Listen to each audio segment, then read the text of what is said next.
Bagi Minhe, melakukan penginserotan sama-sama genre itu hal biasa. Dan biasa aja baginya. Dia sama sahabatnya bernama Love melakukan mantap-mantap di klub. Mine, Tisa, dan Love mereka melakukan liburan setelah sekian lama menjadwalkannya. Karena satu teman mereka, Tisa, yang sangat sibuk dengan dunianya, yaitu jadi seorang penulis film. Begitupun dengan Love yang seorang model tapi impiannya jadi seorang penulis film. Mereka tak sabar ke penginapan yang sudah dibookingnya dan mulai mewujudkan mimpi-mimpi mereka menjadi seorang penulis film. Tempat yang nyaman, tenang, dan damai, dan tentunya indah. Ini adalah waktu yang tepat buat menulis. Liburan yang sangat dinantikan oleh mereka dan mengejar impian. Penjaga resort bernama Boe menyambut kedatangan mereka, tapi malah terpesona nampaknya dengan keindahan mereka. Aku si Mine yang aduhai. Boy menjelaskan semuanya pada mereka, kamar ini dan itunya. Jika ada keperluan, panggil saja dia, apapun itu. Apapun itu, yakin nih apapun. Mau sosismu dong? Gimana? Oh, silahkan, dengan senang hati aku sodong mulut bibir manismu dengan kontalku, anjay. The purpose. Mereka mulai menulis genre filmnya yang terpikirkan oleh mereka, yaitu seksi. Dan menyarankan genrenya adalah seksoy. Entah seksoy horor, seksoy action, seksoy romantik, atau seksoy komedi. Yang jadi masalahnya mereka bertiga tidak pernah melakukan penginserotan dan tak berpengalaman dalam hal keseksian. Love terakhir pacaran 3 tahun lalu. Alasan hubungannya berakhir karena pacarnya minta jatah, tapi Love nggak mau begituan. Mine belum pernah pacaran tapi paham dengan begituan, hanya saja tak ada bahan percobaannya. Dan Tisa sudah lama ngejomblo dan belum pernah juga penghentotan. Kesimpulannya adalah mereka harus merasakan pengalaman hentotan tersebut terlebih dahulu, baru bisa menulis sebuah cerita untuk penulisan filmnya. Kahit sino. Siapapun yang berhasil pertama penginserotan di resort dapat 5.000 peso. Terserah dengan siapapun mereka penghentotan, asalkan dapat kontal aja dan merasakan pengalaman berhubungannya. Sama penjaga resort Boy juga boleh, sama tukang kebun boleh, sama tukang becak boleh, tukang cukur boleh, sama saya boleh. Boleh. Game sila. Game kayo. Saat mandi basah-basahan sampai aku pun basah melihatnya. Tisa yang mulai aneh berpikir Boy memperhatikan mereka, padahal dia cuma kerja. Ini pasti gara-gara ambisi mereka ingin merasakan kontal cowok hingga berpikir kepedean. Tisa mencoba keberuntungannya mengejar Boy, ngajak pengen serotan, siapa tahu aja mau gitu kan, supaya bisa merasakannya yang nanti dituangkan dalam sebuah karya tulisannya. Di tengah bersenang-senang berenang, Mine yang cantik aduhai teringat masa lalu mereka bertiga yang begitu bahagia bersama. Namun kedewasaan memisahkan mereka hingga akhirnya bisa bersama juga dalam sebuah liburan. Meski itu juga lama diwujudkannya karena kesibukan masing-masing. Tisa brutal ngajak paksa Boy, tapi Boy menolak karena masih ada pekerjaan yang ia kerjakan. Ika dito tayo. Mine Love mencoba mengulang hubungan masa lalunya, yaitu saling menyukai satu sama lain. Namun dihentikan oleh Tisa, di mana tak ada yang tahu dengan kemantapan rahasia mereka. Cuma mereka berdua yang tahu. Malamnya Tisa yang ditolak tukang kebun beres-beres pun kesal dan gak mood hingga tak bisa menulis. Love merasa mungkin Tisa bukan tipenya dan mungkin saja Love tipenya. Mine juga berpikir dia juga tipenya si Boy. Esoknya Mine menghampiri Boy, tetapi sebelum itu Minhe berhayal menggagahi Boy dengan nikmat, lalu menghampiri Boy dengan pede setelah memikirkan hal begituan barusan. Mine menggadabah seluruh tubuh Boy, mencupang semua bagiannya. Boy menikmati kecupan manis dari Mine tapi takut ketahuan dilihat oleh orang lain nantinya. Namun Mine yang baik mengatakan tak apa-apa kok, nggak ada orang kok yang lihat. Sekalinya dilihat pun biarin aja, yuk lanjut yuk anjing. Saat Mine sayang mau spongnya sosis Boy, Boy menghentikan Mine karena takut dan Mine pun ditolak akhirnya. Aduh, bodoh sekali si Boy ini ya. Tisa memesan delivery makanan jauh-jauh dari kota sebelah. Pengantar makanan bernama Jelon diajak jadi bahan eksperimennya, percobaan penulisan filmnya, yakni pengen serotan. Jelon yang polos mau aja dan menggaskan hidangan dari Tisa tersebut. Tisa langsung kegirangan kontal memasuki serabinya dan menunjukkan kepada Mine dan Love ini bukti screenshotnya, dan dia dapat duit taruhan 5.000 peso tersebut. Ye bangke. 3K naman. Kemudian Love menyarankan bagaimana buat ceritanya tentang perawan seksoy yang terdampar di sebuah pulau.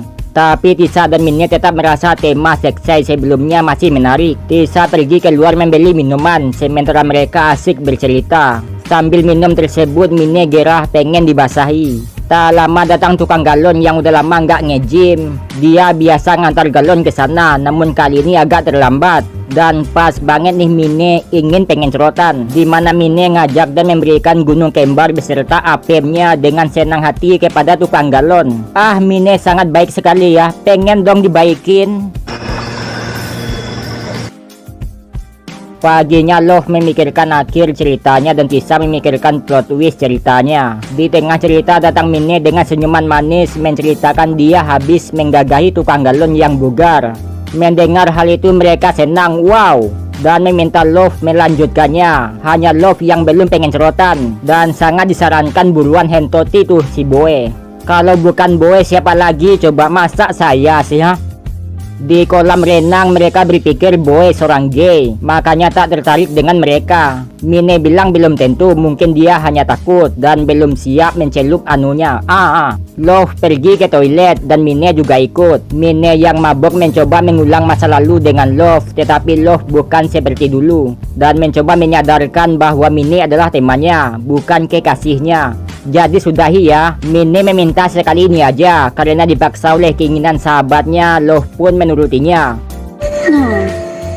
Tengah malamnya Love yang galau merenung di tepi api unggun yang dibakar oleh Boy. Love meminta Boy menemaninya. Love menanyakan kembali apakah benar Boy belum punya pacar. Boy cerita dia pernah punya pacar. Dia mengira pacarnya menyukainya dan berharap padanya, tapi pacarnya malah pengen serotan dengan temannya sendiri, sahabatnya. Aduh sakitnya, betapa sakitnya hati si Boy saat itu. Padahal Boy sendiri tak mau merusaknya, tapi malah dirusaknya sendiri. Mana sama teman gue lagi, asulah. Mendengar kesulitan Boy, Love memberitahu sesuatu bahwa dia dan teman-temannya bertaruh mendapatkan kontalnya, dan Love meminta maaf atas hal itu, meminta maaf kepada kontalnya. Love berpikir jika seseorang tak mau pengen serotan, kita harus menghormatinya, bukannya memaksa. Itu teman-temannya, sama dengan mantan pacarnya Love. Love tak mau begituan dan mantannya pun menghormatinya. Memang dia menghormatinya dan tak mau memaksa, tapi dia diputuskan.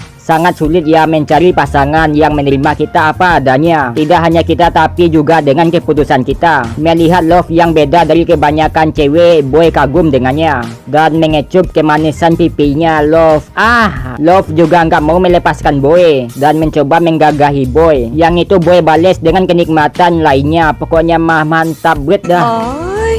Ano to? Ba't may Paginya Boy menyiapkan sarapan buat mereka dan surat cinta untuk Love, mengatakan bahwa dia mencintai Love. Melihat hal itu Tisa dan Mine tak menyangka betul pemenangnya sebenarnya adalah Love, tapi Mine merasa agak cemburu. Melihat kecemburuan itu Tisa curiga ada apa dengan Love dan Mine, dan mengapa Mine tak senang melihat kebahagiaan Love. Love memberitahu Tisa sebenarnya Mine mengundang liburan ke sini menyatukan kita kembali, bukan hanya untuk menulis. Dia sudah bertahun-tahun tidak bersama Mine lagi dan gak ada hubungan kekasih itu lagi.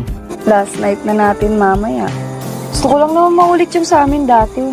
Malam ini malam terakhir mereka di sana, dan Tisa punya saran perayaan, yaitu menjelajah tanpa akhir, yaitu pengen serotan ugal-ugalan bersama tukang galon, tukang kebun, tukang becak, tukang makanan dan tukang-tukang lainnya. Anjay, memperbaiki apaan lu pakai banyak tukang gitu Mereka belum menyelesaikan menulis cerita untuk film tersebut dan gagal masuk kontes pencarian penulisan film tersebut. Meski begitu mereka punya pengalaman sekarang dan yakin kesempatan berikutnya mereka bakalan menang kontes dan jadi penulis sebuah film genre seksoy.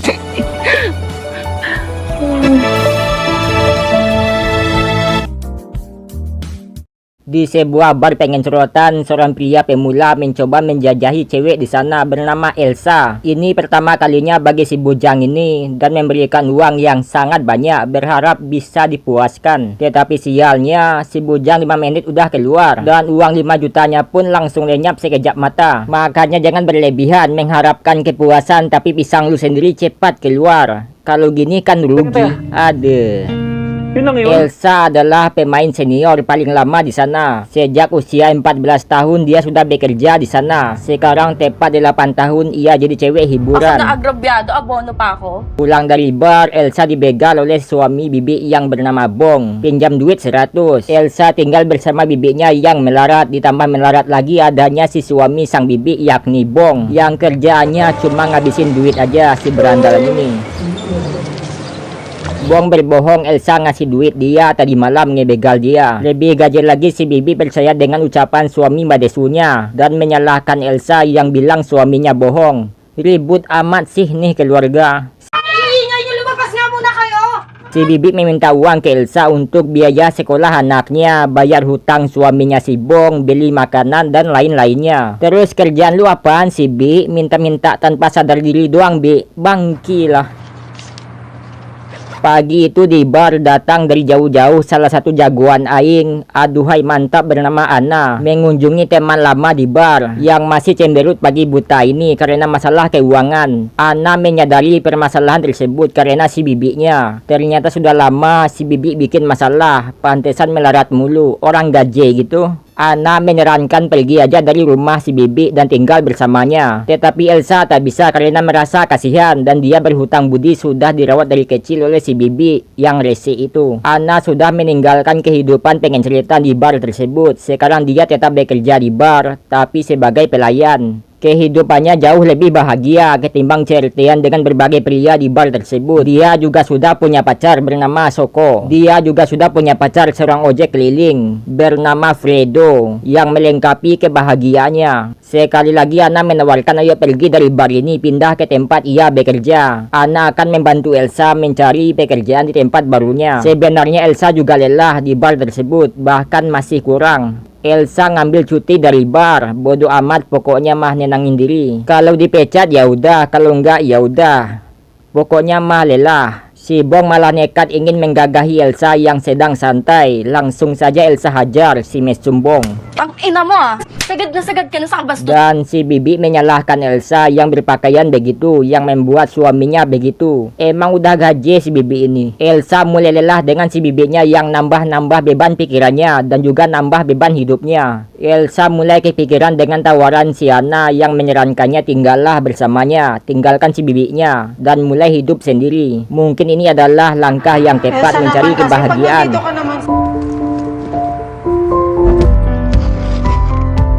Elsa mulai pergi sambil berkata ke si bibi rese, aku akan pergi dari rumahmu anjay. Urus tuh anak-anak lu, bikin anak ay bisa lu, putangina. Elsa pergi dengan bus ke kota La Union, tempat yang dihuni oleh si Ana bestinya. Memulai kehidupan baru di sana yang jauh dari si bibi rese. Di pasar di sana Elsa mencari beberapa baju. Tak lama Ana datang menghampiri bestinya. Dia kaget Elsa datang mendadak, lalu membantunya cari baju segera. Gago, diba? O, panglaw siya. Ayun, Di ba yan, yan nagbabago? Tempat tinggal Ana sangat menenangkan yakni di tepi pantai yang tentunya bisa santai menikmati hidup kapanpun jua. Wah, kehidupan sempurna ini. Ana tinggal bersama pacarnya bernama Fredo yang kerja di luar menjadi tukang ojek. Elsa tidur di kamar sebelahnya. Esoknya Elsa mau pergi ke pantai berenang menikmati waktunya. Lalu berfoto malah ditabrak oleh seseorang bernama Eddie dan melihat seorang pegawai restoran di sana minta izin resign karena ngurus keluarganya yang sakit di kampung. Kesempatan itu langsung Elsa ambil dan bekerja di restoran pantai O nga tersebut. pala si Bing, Nanay Bing ang tawag nila sa akin. Elsa memberitahu Ana bahwa dia dapat pekerjaan di restoran. Mendengar hal itu Ana senang, dia juga pamitan mau pergi kerja. Jadi pelayan juga tapi di bar. Bos restorannya menitipkan ponakannya pada Elsa yang akan membantunya selagi ia pergi belanja ke pasar. Tak lama datang pengantar barang ke restoran yang sudah dipesan oleh si bos. Dialah Eddie. Melihat Elsa, Eddie tabuti langsung sangin nih, lalu naruh teh botolnya di sana. Eddie menjual obat larangan, gerbong narkoboy kelas ikan kakap. Dia juga ngajak Fredo, pacar tukang ojek Ana, ini demi cuan yang instan. Setelah jualan, Eddie setoran ke bosnya. Bos dengan senang menerima pitihnya. Enjoy sekali kamu ya bos. Naggagala na naggagala yun. Okay? Elsa ngantar minuman ke pelanggannya. Di sana ada seorang laki-laki bernama Dadang yang merasa kenal dengan Elsa. Elsa bilang, maaf, kamu salah orang, Jay. Di warteg Eddie sarapan siang, tiba-tiba datang teman kecilnya, seorang polisi yang memperingati jika benar Eddie jual garam halus. Dia tak segan-segan memenjarakannya. Peringatan dari teman masa kecilnya demi kebaikannya. Malamnya Ana ngajak Elsa ke pesta di tepi laut. Ana izin ke toilet. Kebetulan di sana ada si Dadang yang seenaknya bicara bahwa dia tahu Elsa. Elsa seorang cewek hiburan di Manila karena Dadang salah satu pelanggannya dahulu. Eddie masih memantau pemuda yang suka begadang ini, padahal nggak bisa begadang. Lalu melindungi Elsa darinya, mengatakan bahwa dia pacarnya Elsa. Mau ngapain lu, pergi lu anjing. Tak lama datang Ana yang terkejut Elsa sudah mengenal Eddie, teman pacarnya. Lalu si pacar pun datang, yaitu Fredo, dan kenalan dengan Elsa. Kemudian mereka pergi ke pesta ria. Di sana menikmati malam. Eddie menceritakan kisahnya. Dia bukan orang asli sini, tapi dia dibesarkan di sini. Saat masih kecil, ibunya menitipkannya ke seorang temannya, dan si teman ibunya yang membesarkannya. Tapi sekarang sudah tiada. Ana dan Fredo duluan pergi mojok untuk nyari kerang. Sebagai laki-laki sejati, Eddie ngantar Elsa pulang dengan motornya. Eddie mengajak Elsa ke rumahnya, kembali minum dan menanyakan siapa Dadang di kafe tadi. Elsa menceritakan bahwa dulu dia seorang penari pengenceritan dan bujang salah satu kliennya yang cukup kurang ajar, sehingga Elsa emosi dan menyiramnya di hadapan teman-temannya. Yung lalaking nakita mo kanina. Elsa menunjukkan cara menarinya sekaligus ngajarin Eddie menikmati serabinya.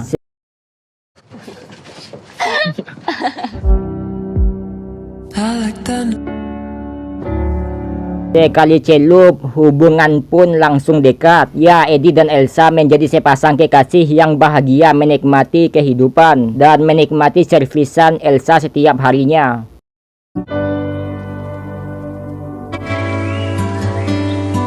Malamnya Eddie menemui seseorang bos memesan barangnya lebih banyak lagi untuk si teman bos tersebut. Eddie juga diminta berhati-hati ngantar barangnya. Eddie menelpon Fredo yang CRT menyuruh menemuinya, berikan semua barang yang ia simpan untuk si bos yang memesan tadi. Namun dalam perjalanan, Fredo diikuti oleh si polisi itu. Mereka ketahuan jual garam halus. Beruntung garam halusnya terjatuh masuk ke got saat bertabrakan dengan warga setempat, sehingga teman lama tak ada bukti dia bawa barangnya. Fredo berhasil kabur dan menyuruh Hana segera berkemas-kemas barangnya pergi dari tempat tersebut. Fredo memberikan uang hasil jualannya yang sangat banyak, yang membuat Ana terkejut. Dari mana uang ini dan apa maksudnya? Ana tak bisa pergi meninggalkan Elsa seorang diri dan nyuruh Fredo, lu aja yang pergi. Seenaknya aja lu nyuruh-nyuruh orang pergi sesuka hati lu. Si bos masih menunggu Eddie dengan barangnya. Eddie datang tanpa bawa apa-apa. Tidak ada garam, bahkan uangnya pun tidak kembali. Uangnya sudah dikasih ke Fredo. Dia akan segera mengembalikan uang si bos. Dadang ternyata teman si bos tersebut, di mana dia akan membayar hutang si Eddie dan menyuruh si Eddie bawa Elsa ke sini sebagai balasannya. Babayaran ko yung utang mo sa kanya. Eddie segera menyuruh Elsa pergi karena tak mau memberikannya kepada si Dadang yang suka begadang. Ina, pumayad ka? Di terminal mereka dilihat oleh anak buah si Dadang yang langsung menghubungi si Bagadang. Gadang meminta beri pelajaran kepada si Eddie. Eddie terpaksa meninggalkan Elsa supaya tak dalam bahaya jika bersamanya. Semuanya demi kebaikan Elsa.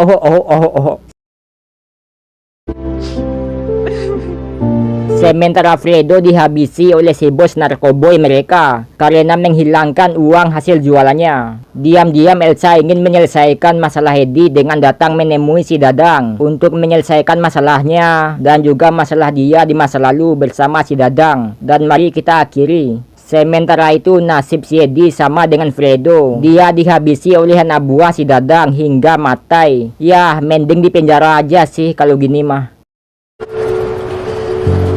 Kemudian Elsa dan Anna berpisah kembali, menjalani kehidupan sendiri-sendiri. Elsa pergi ke kota lain yang jelas bukan ke tempat si Rese. Elsa hidup berkelana mencari kehidupan baru di suatu tempat lainnya, karena dia adalah Dayo, alias orang luar. Dayo. Seorang istri kesepian bernama Romina, sebut saja Mina, sedang menidurkan anaknya. Lalu menghampiri suaminya bernama Lando yang mau pergi menemui temannya yang baru berduka bernama Marco. Mina meminta Lando jangan pergi karena dia butuh bersamanya saat-saat ini. Tapi teman lebih penting sehingga Lando segera pamitan dan akan pulang besok harinya. Alasan dia tak betah di rumah karena dia sudah bosan dengan Romina dan pengen sorotan di luar sana dengan seseorang bernama Su. Marco melihatnya dari jendela. Mina pun menyadari suaminya yang tak mencintainya lagi. Esoknya Lando pulang bersama dengan Marco. Mina dengan sangat senang langsung dandan cantik supaya suaminya tambah cinta. Kemudian menyiapkan sarapan untuk Lando dan Marco. Mina benar-benar merawat Lando, mencintainya sepenuh hati, tapi Lando sangat cuek sampai tak mau memenuhi kebutuhan hasrat Mina yang pengen digagahi. Sungguh istri yang malang. Lando bersiap kerja di restoran dan di pasar, jadi satpam di pasar, dan meminta Marco tetap di rumahnya menemani istrinya ke rumah sakit, membawa anaknya yang sakit. Marco membawa Mina dan anaknya ke rumah sakit beserta dengan ibunya. Lalu ke gereja dan meminta Marco menunggu mereka. Teman sebaya Mina bernama Sheila menyarankan bawa anaknya ke Mang Anto yang seorang dukun. Siapa tahu anaknya bisa sembuh seperti anaknya sekarang. Wah, Sheila nampak kaya nih. Mereka pergi ke tempat Mang Anto di tepi bukit yang sangat jauh mengobati anaknya. Anto tidak hanya mengobati tapi dia juga bisa guna-guna atau pelet. Sheila meminta bantuannya untuk memikat suaminya sekarang yang pantas saja kelihatan kaya. Gumagawa po kayo ng gayuma? Mendengar hal itu Mina merasa perlu memelet suaminya Lando yang supaya bisa mencintainya kembali. Mina mengambil foto pernikahannya dan baju suaminya untuk syarat guna-guna Mang Anto. Sebelum itu dia pergi ke pasar dan melihat Lando bicara dengan Su. Keluar dari pasar, Marco kelihatan sedang mangkal, lalu mengantarkan Mina ke tempat Mang Anto. Bersama Mang Anto dan asistennya, Mina curhat tentang hubungannya dengan suaminya yang mulai menjauh, sehingga dia ingin memperjuangkan dengan minta dipelet. Sungguh istri yang kasihan. Selesai ritual, Mang Anto memberikan botol kecil, meminta Mina meminumnya sebelum bertemu suaminya. Dan pantangan lainnya, Mina tak boleh dekat-dekat dengan cowok lain. Sebelum menemui lakinya, Mina meminum ramuan itu, lalu menggagahi suaminya yang tidur. Awalnya Lando melayani, tapi akhirnya tetap tak mood dan meminta Mina tidur saja. Marco mengantar Mina ke pantai menenangkan pikirannya. Marco kasihan dengan Mina dan menyarankannya tinggalkan saja temannya itu Lando, karena dia tak baik buat Mina. Lando selingkuh dengan Su. Marco tak tega melihat Mina menangis namun bingung harus apa. Mina melihat Marco yang baik dan langsung mengkokopinya. Kemudian esoknya Mina datang lagi menanyakan ke Mang Anto kenapa Lando suaminya masih belum mencintainya. Mina meminta Mang Anto menyantet Su simpanan suaminya. Anto menyarankan tinggalkan saja suaminya, kenapa sampai berbuat sejauh itu. Melihat uang, Mang Anto pun ya udah bawa perabot Su ke sini untuk dientet. Mina pergi ke pasar mencuri tas Su yang pergi ke toilet lalu kembali ke Mang Anto. Sejujurnya Mina nggak tahu dia melakukan ini untuk siapa, untuk dia atau untuk suaminya. Sudah 5 tahun kebelakangan ini Lando mengabaikannya. Dia bingung apa yang dia lakukan ini benar atau salah. Udah nggak ada bedanya. Mang Anto juga menasihati untuk Mina jangan berlebihan, takut sesuatu yang buruk itu berbalik padanya suatu hari nanti. Ini Ini yang terakhir kalinya. Jika tak berhasil, Mina mending tinggalkan saja suaminya. Mina minum ramuan itu dan kali ini berhasil. Lando langsung meliriknya dan mereka melakukan CRT. Di tengah CRT itu, Lando dapat telepon tentang Su. Dia segera ke sana. Lando menenangkan Su yang kepanasan. Mina melihat motor suaminya di rumah Su tersebut, lalu pergi ke pantainya. Di sana teman Su bernama Sermi menyadari itu Mina yang tadi ngambil tasnya Su. Mina akan mengembalikannya. Sekarang dia sedang banyak masalah. Mina menanyakan apakah Sermi pernah jatuh cinta. Sermi bilang tentu pernah. Mina juga pernah, tapi cintanya ditolak, yaitu oleh suaminya sendiri. Sermi bingung kok bisa cewek secantik Mina ditolak. Mina bilang kecantikan bukan tolak ukur untuk dicintai seseorang. Malah curhat mereka. Tapi Sermi melihat Mina nampak terpesona dan menggagahi Mina di tepi pantai tersebut. Di toko kuenya Su nampak baik-baik saja, malah asik dandan. Marco menukar motor dengan Lando karena ada keperluan si Marco. Kemudian Lando menelpon Su untuk bersiap-siap. Dia akan menjemputnya dengan becaknya. Pergi ke pantai dan melakukan penghenrotan di sore-sore itu. Ditemani sunset. Di gereja semua orang membicarakan Mina, di mana Mina pusing berada di gereja tersebut tempat berdoa. Dia senang di hutan menuju ke rumah Mang Anto, meminta bantuan lagi, tapi ditolak oleh Mang Anto, meminta Mina hentikan semua ini. Semua warga sudah tahu Mina nampak sudah gila dan senewen. Sesuatu menguasai Mina di dalam tubuhnya. Mang Anto yang kasihan mencoba menyembuhkannya dengan pergi ke sungai. Mina mengambil ramuan di sana diam-diam, lalu pergi ke sungai. Mang Anto ada batasnya, dia tak bisa menyembuhkan penyakit yang parah. Dia yakin kekuatan alam bisa menyembuhkan segalanya. Ni Tatang. Tahu lamang siya. Belum juga diobati, Mina memakan ramuan yang dia ambil di rumah Mang Anto, lalu menghampiri Mang Anto yang bersiap mengobatinya. Glenn, yung insenso.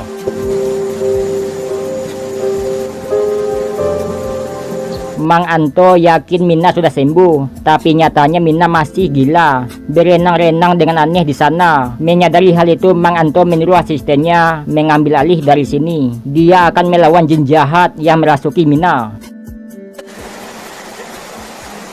Mina melihat asistennya seperti Lando, lalu menggagahinya. Di tengah CRT dia sadar dan langsung kabur.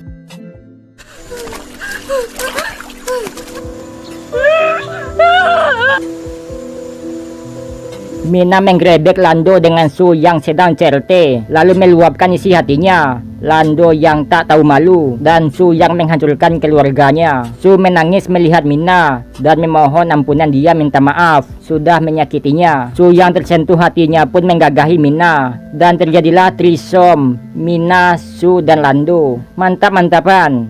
Tapi Lando lebih dominan ke Su. Mina pergi dari sana. Ibunya Su datang. Melihat perbuatan Su, ibunya akan membawa dia kembali ke Jepang dan tinggalkan si Lando yang tidak baik itu. Lando meminta maaf ke Mina, namun Mina udah bodo amat sekarang. Sekarang terserahnya saja. Mina tak butuh suami seperti dia lagi dan mulai menyingkirkan Lando dari hidupnya yang lebih berharga.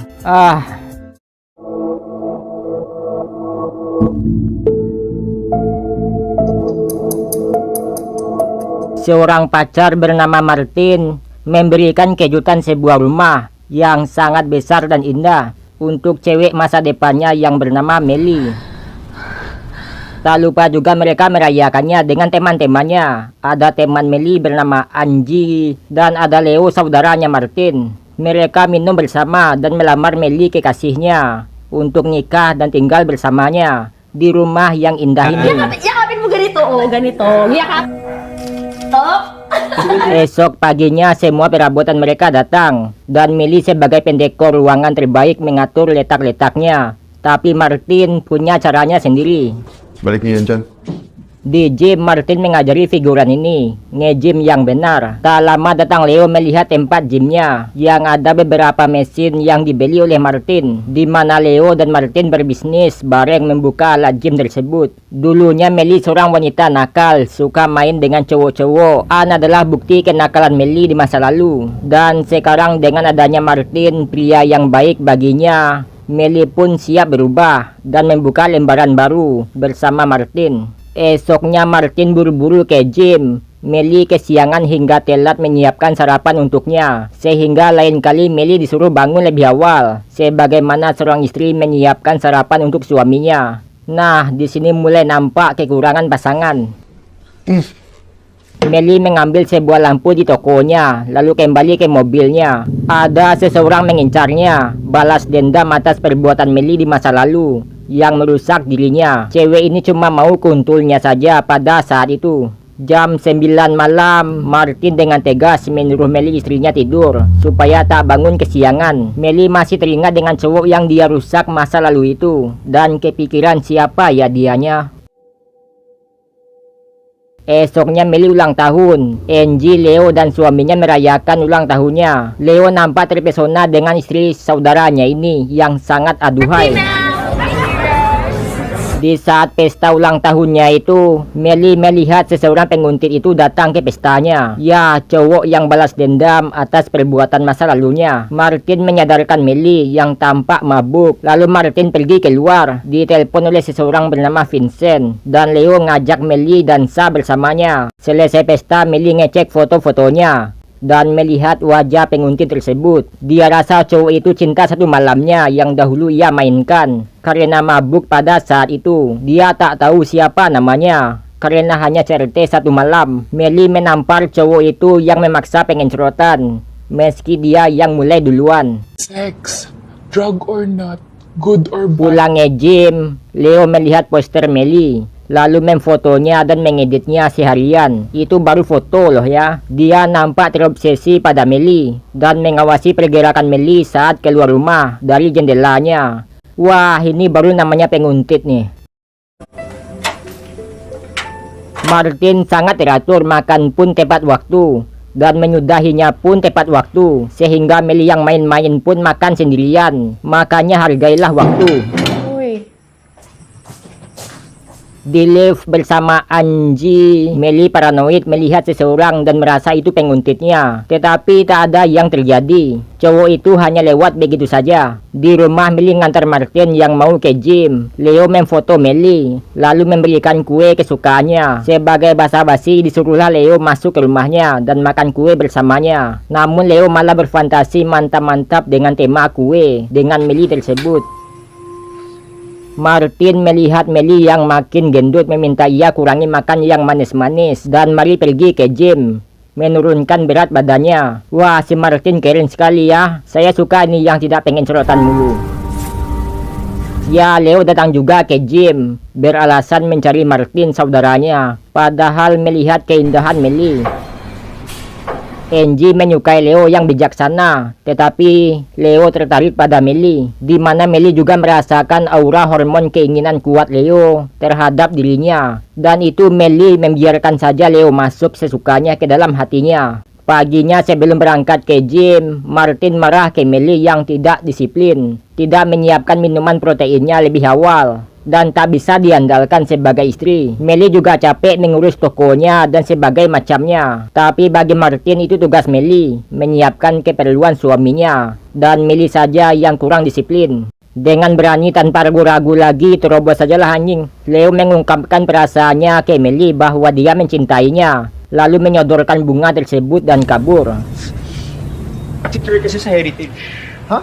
Meli nampak senang dan tak lama Martin datang. Ia segera menyembunyikan bunga Leo. Martin memberikan bunga juga untuk menyenangkan istrinya, supaya tak ketahuan Meli melayani Martin, supaya tak curiga dengan tingkah anehnya, karena Leo masuki hatinya. Dini hari saat Martin sudah tidur, Meli bergegas mengamankan bunga dari Leo keluar. Di luar, seseorang memfoto Meli di dalam mobilnya. Meli menyadarinya di mana itu kayaknya si Leo ya.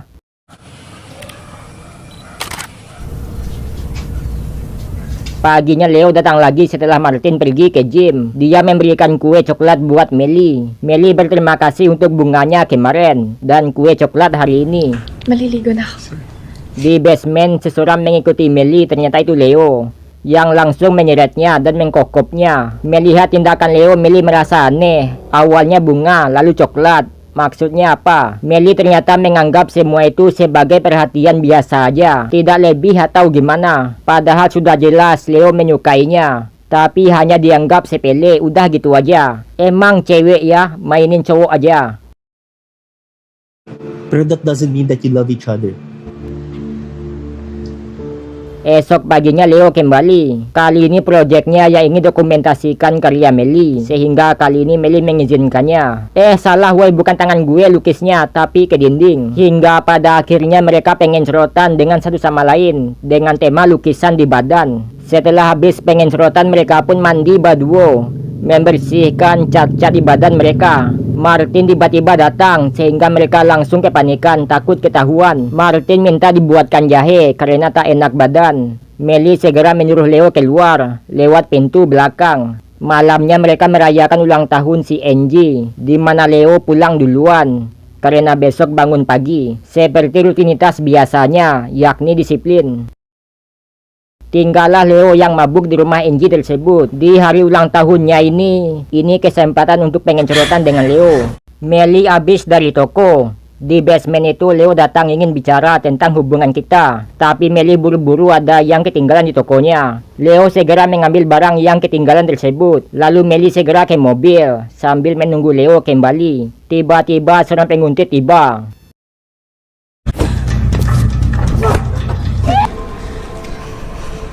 Mereka mengobati luka di rumah sakit, di mana Meli merasa senang dilindungi macam nih.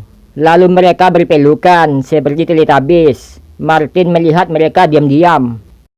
Akhirnya Meli diketahui hamil, mungkin saat bergenjotan seni budaya saat itu dengan Leo. Menyadari hal itu, dia memberitahu Martin dan meminta mengakhiri hubungannya karena benih sawah Leo ada padanya. Martin dengan bijaknya tak terkejut dengan hubungan itu. Hanya saja dia kalah dari Leo, dan dia mengakui itu. Soal berhubungan mantap, oke, saya kalah, tapi soal kedisiplinan dan kebugaran, akulah pemenangnya. Sebagai cowok sejati, Martin ya udahin aja. Masih banyak cewek di luar sana yang bisa diandalkan sebagai pasangan. A girl like you?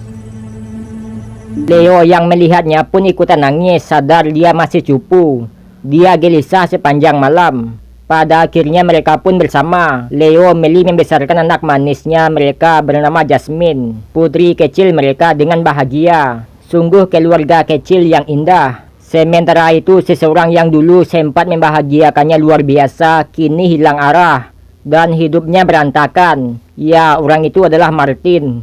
Leo memasak di rumah sambil menunggu istrinya yaitu Meli pulang dari tokonya untuk makan malam bersama. Wah, ini kan yang lu mau. Kehidupan seperti ini kan yang lu mau, Mel.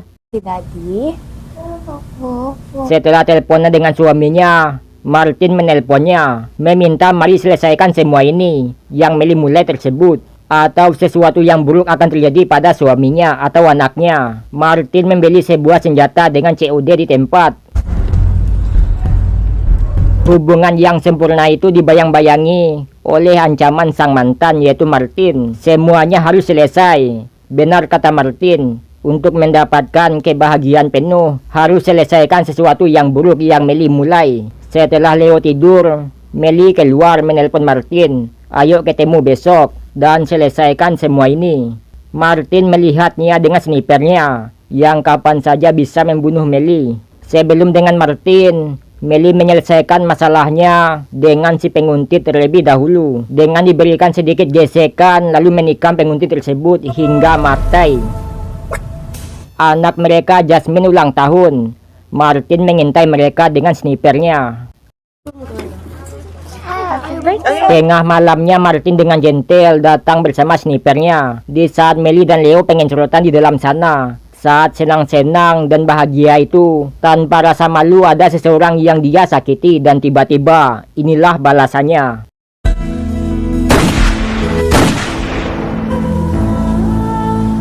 Martin akan membesarkan putri mereka yakni Jasmine, merawat dan mendidik Jasmine menjadi seorang wanita yang disiplin waktu dan taat agama.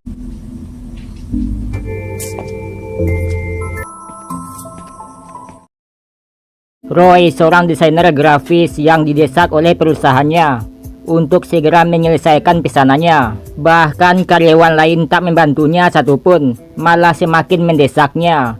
Roy capek dengan pekerjaannya. Tanginan to, sobrang hindi. Tangina. Roy pingsan karena kecapean kerja. Dia dibawa oleh petugas perusahaannya ke rumah sakit yang kebetulan satu gedung dengannya, dan dirawat oleh suster cantik bernama Suster Abi. Roy terpesona dengan Abi yang aduhai mantap, apalagi doi suster. Hindi. Buti nakita ka ng guard. Tapos dinala ka. Roy membayangkan dia menggagahinya, dan begitu mantapnya saking ia begitu kelelahan hingga berfantasi. Kemudian dia pergi ke gym dan menceritakan ke temannya tentang Abi suster aduhai. Temannya tahu betul Roy introvert, sehingga dia mengajari Roy dekat dengan cewek yang kebetulan ada nih cewek di gym. Coba dah lu dekatin. Roy punya ide, yaitu pura-pura sakit pergelangan tangannya akibat nge-gym, di mana suster Abi langsung memeriksanya dan menyarankan Roy pakai sabuk pengaman supaya tak cedera seperti mantannya. Ya, Abi single. Abi juga minta tolong ke Roy mengantarkannya ke apartemen barunya karena Abi baru pindah. Langsung saja dengan senang hati Roy gasken, kapan kita pergi neng? Kiu. Selesai menolong suster Abi, Roy segera mengabari dia sudah sampai di rumah sesuai permintaannya, bahwa hubungi aku jika kamu sudah sampai di rumah. Malah Roy lagi-lagi berfantasi dengan suster Abi. Di kantor Nancy mendesak lagi karena klien butuh proyeknya dalam waktu dekat ini, dan juga temannya menyampaikan logo desainnya kecil dan klien minta lebih besar. Padahal itu hanya butuh diedit oleh si temannya, tapi malah memilih mengadu padanya. Roy udah gaji paling kecil, paling banyak pula kerjanya. Mana si kawannya ini minta lokasi suster Abi lagi, mencoba merebut darinya. Mencoba bergenjot gitu ya. Tentu saja Roy tak tinggal diam saja melihat temannya gercep duluan. Dia tak boleh menyentuh Abinya. Malah Abi malah nikmat. Tangan Roy terjepit meja dan segera menemui suster Abi, lalu mencoba menanyakan apakah Abi sudah makan. Jika belum, ayo kita makan bersama. Tetapi itu tak jadi diungkapkannya karena tak berani bicara. Esoknya Roy datang lagi, kepalanya terbentur mobil. Suster Abi segera memeriksanya. Setelah itu Roy datang lagi, tangannya terkena tumpahan air panas. Abi bilang ke Roy dia akan pergi dari klinik ini karena dia ditempatkan di sini cuma sementara dan dia harus dipindahkan lagi. Begitulah jadi seorang perawat, dia tak bisa menetap. Mendengar hal itu hati Roy hancur. Abinya akan pergi. Jika Abi pergi, Roy juga akan pergi, mengundurkan diri dari pekerjaannya. Karena hanya Abi tujuan inspirasi dia tetap bekerja di sini. Karena kita satu gedung yang sama. Mendengar ketulusan itu, Abi memberikan hadiah dengan penghencrotan. Sayangnya itu cuma fantasinya, dan Roy tetap tak bisa berkata-kata di tengah Abinya yang akan meninggalkannya.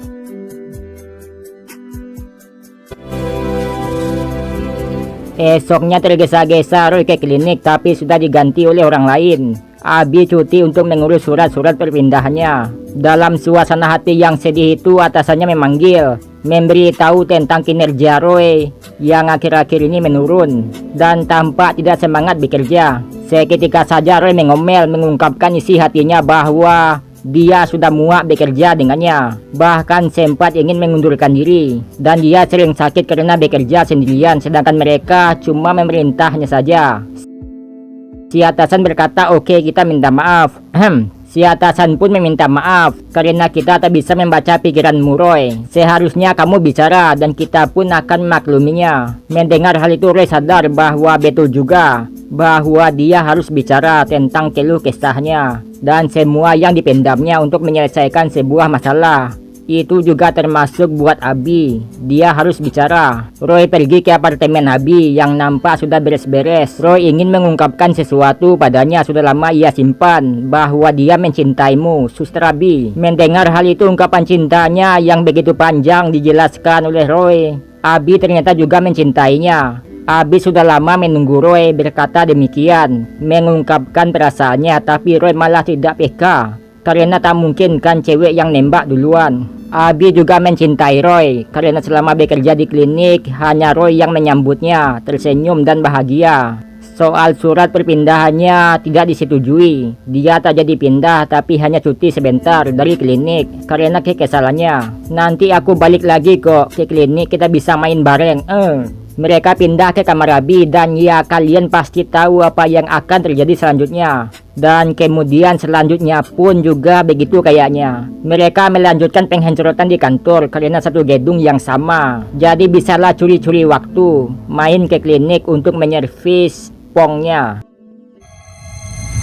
Seorang streamer bigai bernama Ella melakukan streaming mantap, meminta penonton beri dia 200 koin maka mereka bisa menikmati gunung kembarnya yang makin tobrut aja nih. Dulu nggak seluas ini dah perasaan. Mereka langsung mengabulkan dan menikmatinya beberapa detik sampai temanya bernama Kara masuk, di mana Kara nampak sedih, ada masalah dan pamitan. Salah satu viewer memberikan 1000 koin asalkan Ella kolaborasi dengan Kara melakukan pertunjukannya. Esoknya di apartemen Ella, Kara mau ketemu dengan pacarnya yang bernama Migo. Sedangkan Ella ada klien dan harus standby di komputernya. Ella yang kekurangan uang meminjam uangnya Kara untuk bayar sewa apartemennya. Tapi Kara bilang nanti harus dikembalikan karena dia juga kekurangan dana. Ella VC dengan seorang bos batubara di mana perusahaan kekurangan keuangan dan terpaksa harus melepas Ella dari perusahaan karena tak mampu membayarnya lagi. Meski Ella rela menurunkan tarifnya tapi keputusan tetap tak bisa. Habis dicerte oleh Migo, Kara mencari HP-nya, malah melihat HP Migo ada seseorang cewek yang nelpon, menyuruh Migo datang ke kosnya untuk penyegaran dirinya. Kara dengan lemahnya langsung meninggalkan Migo yang selingkuh. Yang membuat Kara lebih lelah lagi ibunya yang selalu mendukung Migo karena Migo seorang dewan, orang kaya yang mengubah hidup Kara. Dan ibunya bahkan pergi ke luar negeri dan biaya sekolahnya Migo yang bayar. Makanya tak heran sang ibu mempertahankan hubungannya. Karena tanpa Migo apa yang bisa Kara lakukan? Dia saja nggak ada duit. Meski Kara sudah menjelaskan Migo selingkuh tapi ibunya bodo amat, seakan-akan memanfaatkan anaknya demi keuntungannya sendiri. Kembali bersedih di pelukan Ella, duo sahabat ini saling menguatkan meski masa depan belum jelas. Buti pinapasok ka ng... Ella menemui teman kampusnya bernama Melody yang sudah diusir oleh sekolahnya karena perkara kasus. Ella menanyakan apakah ada pekerjaan sampingan. Melody mengarahkan jadi bintang PH, streaming dan upload videonya di sana dan dapatkan keuntungan sebanyak-banyaknya alias OnlyFans. Langsung saja Ella mencoba streaming pemersatu bangsa tersebut, tetapi tak ada yang menonton padahal sudah siap olahraga jari-jari. Si teman menyarankan untuk bersabar karena tak mungkin mulai sesuatu dan langsung meledak. Di kampus Migo meminta maaf, memberikan bunga hanya Kara yang dia cintai. Kara dengan tegas menolak dewan tur sekolah tersebut dan pergi. Semester ini beasiswa Kara dicabut karena penurunan kualitasnya dan malah banyak calon lain yang melebihinya, sehingga uang benar-benar dibutuhkan untuk saat ini melanjutkan kehidupannya. Ibunya sangat update, dia sudah tahu beasiswanya dicabut dan Migo menawarkan biaya kuliahnya karena sudah tak ada beasiswanya. Di sisi lain kesedihan yang kita lihat di awal itu yaitu Kara yang hancur, tidak dapat beasiswa, tidak ada uang, diselingkuhi pacar dan ibunya yang egois. Lengkaplah sudah penderitaan anak mahasiswa ini di pelukan bestinya Ella. Berbeda dengan Ella sekarang yang punya pekerjaan sampingan buat bayar SPP kuliahnya dan lain-lainnya, bayar listrik, air dan sewa. Dia bisa atasi berkat jadi artis pemersatu Joni-Joni. Ella menunjukkan situsnya yang membuat Kara bingung apa ini, bisakah membayar kita? Ella menjelaskan awalnya dia cuma dapat beberapa dolar. Jika beruntung dia dapat 50 dolar satu live streaming. Dan saat Kara masuk ke kamarnya, penonton menawarkan beberapa ribu dolar untuk kolaborasi dengan Kara karena viewer tertarik dengannya. Jika Kara bersedia, mari kita streaming bersama menghibur viewer dan dapatkan keuntungan lainnya yang bisa membantu perekonomian Kara tersebut. Saat Kara masuk termasuk itu viewer memberikan tip buat Kara yang menarik perhatiannya. Itu baru tip loh. Bayangkan jika masuk sepenuhnya Kara bisa kaya. Kara pun mau ikut gabung di mana Ella langsung streaming dan Kara cukup menikmati acara tersebut. Diminta oleh viewer, entah itu kiss, boba, dan colok, itu mereka lakukan dan dapat cuan yang banyak. Saking banyaknya cukup membayar 1 semester kuliah mereka, bahkan juga dengan makanan dan kebutuhan lainnya. Di gudang kampus itu Migo yang merasa Kara udah nggak butuh dia mencoba merayu bahwa dia amat mencintainya, tapi Kara yang udah bisa cari cuan pun tak peduli dengan Migo yang memohon. Namun Migo menyadari satu hal, yaitu karena Ella Kara menjauhinya dan tak membutuhkannya lagi. Seseorang melihat Kara dengan Melody, yang dimana desas-desusnya Melody menjadi sugar daddy, cewek hiburan, dan dia takut Kara mengikuti jejak Ella yang sama dengan Melody. Karena masih perhatian dan terlihat tulus, Kara merelakan serahinya di gudang tersebut. Di rumah Ella bersiap dengan barang didai-didainya itu dan meminta penonton sabar. Kara akan bergabung. Tak lama Kara datang dan mereka melakukan penggagahan satu sama lain dengan tema berkubang cat Nippon di badan. Itu pertunjukan yang paling nekat. Paginya Kara buru-buru siap-siap karena mau pergi dengan Migo. Dia balikan karena merasa Migo tulus meminta maaf padanya dan benar-benar mencintainya. Ella tak perlu khawatir, dia akan membantu live streamingnya, tapi juga mendapatkan keuntungan lainnya dari Migo. Migo dan Kara mengajak Ella pesta abok-abokan senang-senang aja, di mana Kara dan Migo menunjukkan keromantisan mereka di depan Ella dan satu bujangan ini. Kesal melihatnya Ella membawa bujang yang tak dikenal itu untuk penggagahan brutal. Di sana meluapkan emosi kecemburuannya. Di tengah kurang sadar itu, Kara juga ingin pulang karena ada acara live streaming bersama Ella dan menunjukkan pertunjukannya di HP-nya ke Migo. Sontak Migo kaget pacarnya jadi wanita hiburan dan merasa jijai dan sudah dipermainkan. Migo menyuruh mereka keluar. "Aku jijik sama kamu mas," kata Migo.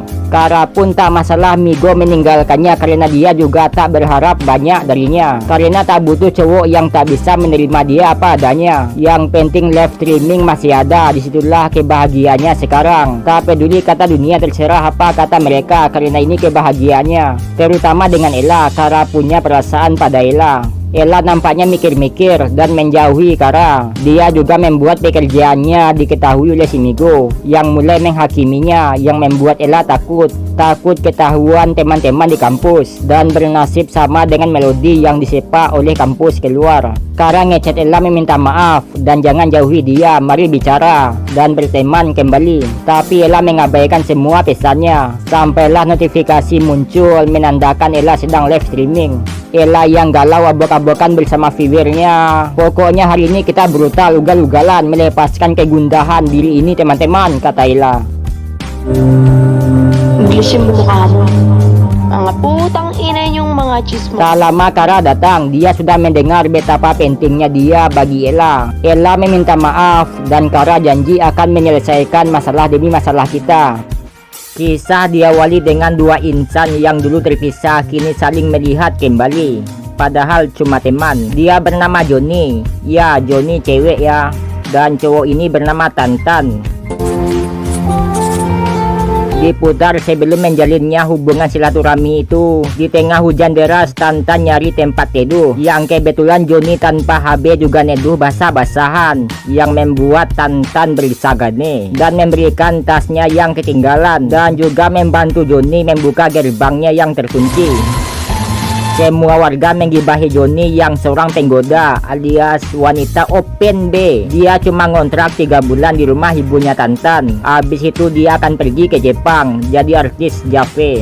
Tantan yang pengen enak pun tak jadi sekolah dan penasaran dengan Johnny bersama pria tersebut, lalu mengintipnya dan menemukan Johnny bersama pria yang sedang begituan dengan nikmatnya. Sayang Tantan ketahuan oleh Johnny yang tetap lanjut digas. Dua warga sangat jijik dengan Johnny yang seorang wanita hiburan itu. Takut suami-suami mereka juga terhibur. Mulut pedas ibu-ibu dan netizen beserta bocil main sosmed yang komen menyebalkan pun dihentikan oleh Tantan seolah membela Johnny yang digibahi tersebut. Pulangnya basket malam itu, Tantan lagi-lagi melihat Joni yang kerja malam. Ya, kerjaan Joni open dong mas. Tahulah ya, hampir aja Tantan ketahuan setelah pelanggannya keluar. Tantan pengen masuk nih, pengen gaskan juga nih si Joni yang cakep ini. Tapi takut Joni nolak. Joni membuka pintunya dan langsung menggaskan Tantan dengan buru-buru dan gairahnya. Tetapi itu cuma harapannya saja, cuma imajinasinya. Dia beralasan disuruh ibunya melihat keadaannya. Lalu Tantan segera pulang. Yah, padahal pengen sorotan pun tak masalah juga bagi Joni. Esoknya Tantan memberikan makanan dari ibunya. Disuruh masuk, Tantan gak berani dan nunggu di luar. Di sana ada cewek SD yang cakep bernama Helen, dimana Joni rasa cocok dengan Tantan. Dia akan ngajarin Tantan cara ngerayu cewek-cewek. Kita meninjau. Di warung Tekpit, Helen belanja kue. Di sana ada Tantan dan temannya. Tantan mencoba menyapa, disambutlah dengan hangat oleh si Helen dan menyuruh ke rumahnya saja jika ada yang ingin dibicarakan. Aku kosong kok, kata Helen. Malamnya Tantan minta diajarkan oleh Joni cara merayu Helen. Pertama rapikan rambut, sikat gigi dan tatap matanya dengan penuh kasih sayang supaya terhubung ke dia dan menjadi cinta monyet. Dengan hati berbunga-bunga, Tantan menuju ke rumah Helen. Tetapi di tengah perjalanan, Tantan melihat Helen menggagahi temannya sendiri. Sangat sungguh menyakitkan. Kita udah berusaha nih, teman kita yang dapat, kan anjing. Esok malamnya, si teman dengan santuy tanpa rasa bersalah mengatakan Tantan yang lambat, sehingga dia tak tahan dan menggaskan Helen duluan. Lebih kesal lagi nih, si teman mau ngambil si Joni yang mau lewat di sana. Tentu saja Tantan tak tinggal diam kali ini, karena Joni dia jaga, dia sayangi. Joni yang sudah bicara dengan Helen memberitahu kinerja dan ukuran si teman ini buruk, dan Helen tidak menikmatinya. Wah, ini lebih sakit sih, masa pisang lu dikatain kecil bro, kan anjing. Paginya Tantan gercep mengantar Joni ke kota sampai betis meledak karena naik sepeda. Joni gemes dengan anak SD ini, SD Gaban ini. Ang cute-cute mo. Habis begituan dengan tukang beca, Joni menghampiri Tantan yang gitaran. Tantan menyadari betul Joni yang habis CRT dan selalu begitu. Ya, cari cuan.